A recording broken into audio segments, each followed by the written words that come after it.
Good morning, lovelies. Let's talk about Revelation 9 symbology.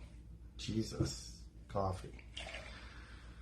So, you guys saw I posted my soap from Revelation 9 this morning.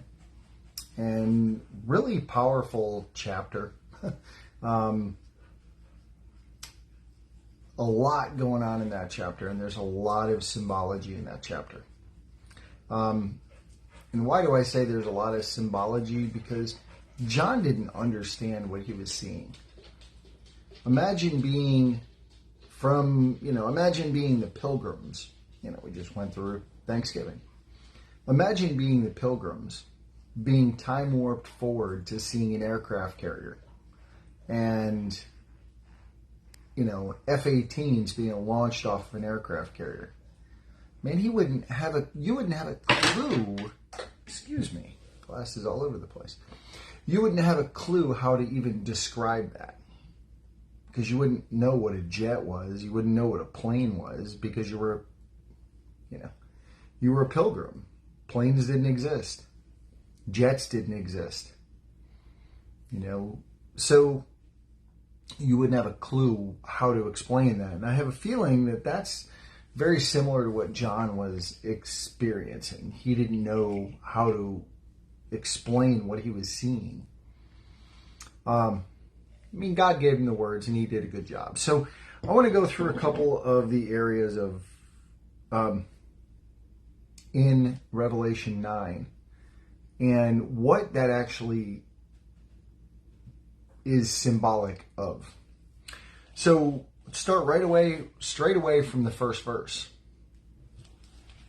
John says, "Then the fifth angel sounded." So this is the fifth trumpet. "And I saw a star fallen from heaven to the earth. To him was given the key to the bottomless pit. He opened the bottomless pit, and smoke arose out of the pit like the smoke of a great furnace. So the sun and the air were darkened because of the smoke of the pit. Then out of the smoke, locusts came upon the earth, and to them were given the power, as of the scorpions of the earth have power," meaning power to stand. So, and it goes on to talk about the angel of that commanded that bottomless pit. And his name in Hebrew is Abaddon, and in Greek, his name is Apollon. So that's actually believed to be Satan. So yes. So God launches a star from heaven to fall to earth. And from that comes the one with the key to the bottomless pit. Satan. So yes, you know what that means? Even Satan works for God. Even the enemy works for God. God controls everything. So from this are these mighty, crazy locusts. And I mean crazy. When you go in and you read how these things are described, it's crazy. So the shape of the locust was like horses prepared for battle. On their heads were crowns of something like gold, and their faces were like faces of men. They had hair like women's hair, and I'll get into the symbology of all of this, and their teeth were like lions' teeth. And they had breastplates like breastplates of iron, and the sound of their wings was like chariots with many horses running into battle. They had tails like scorpions, and there were stings in their tails. Their power was to hurt men 5 months. And they had as king over them the angel of the bottomless pit. So, wow. So let's just dig into... So, crowns of something like gold. So these locusts are believed in the symbology of these locusts is these are demons. That's why their faces are like men, their hair like women's, because they're seductive.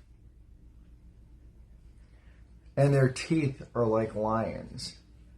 So they are believed to, when their stings in their tails,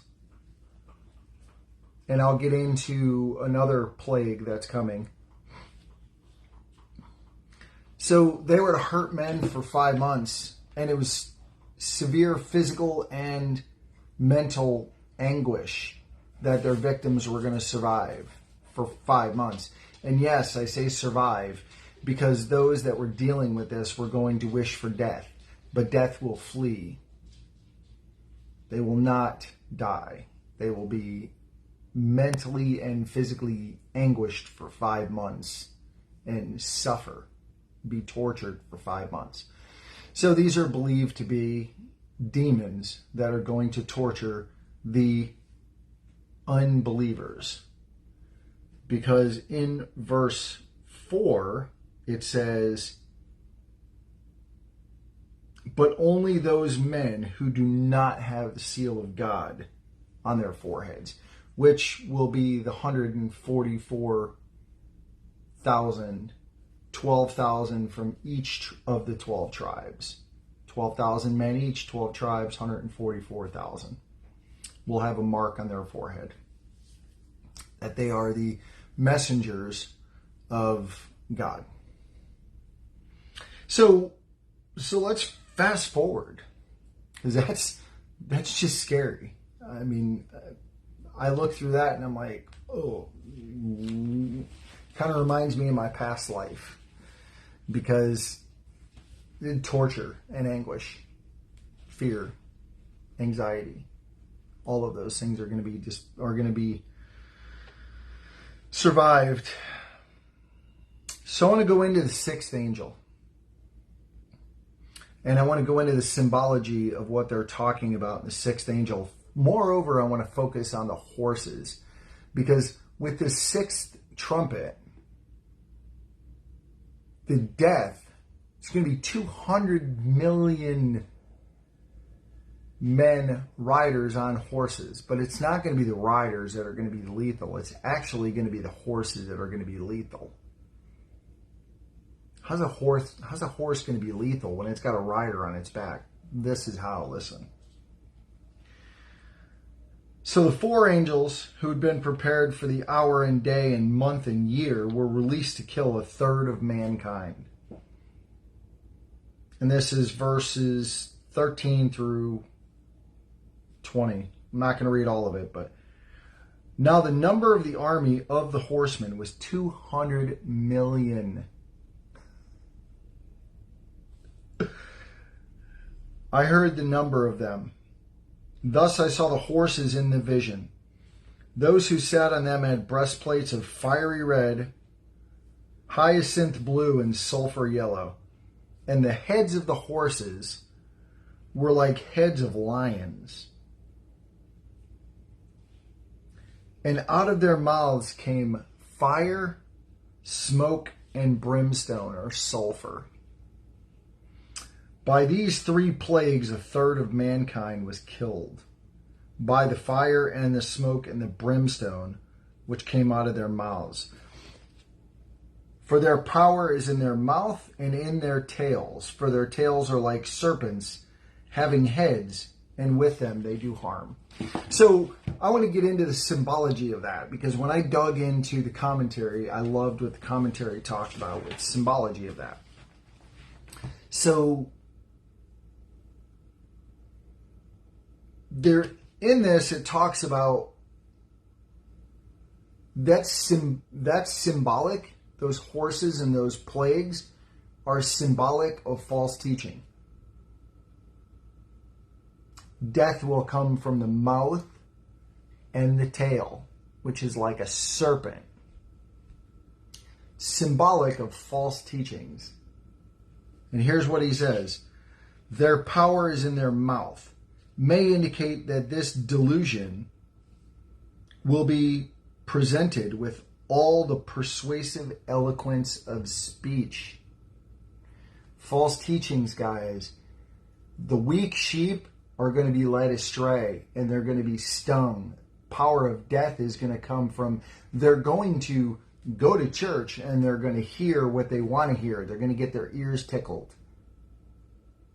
But they're still going to go home and dabble in porn and sexual immorality and adultery and lust and addictions and false idols. And so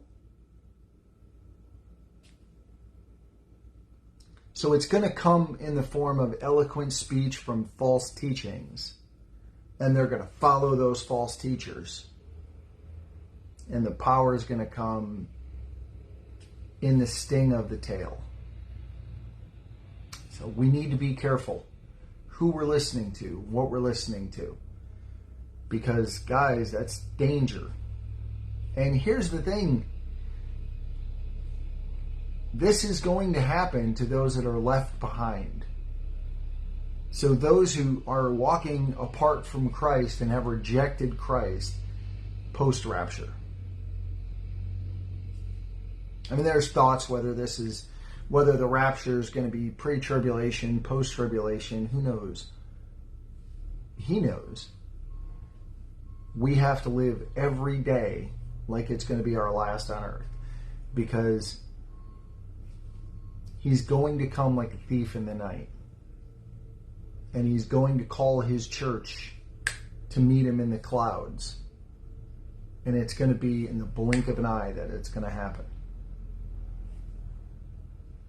Again, whether that's pre-tribulation, post-tribulation, that leads to all kinds of division in the church.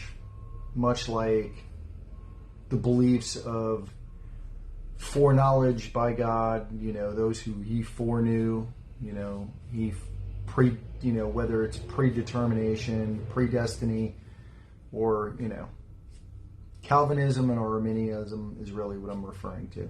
Guys, all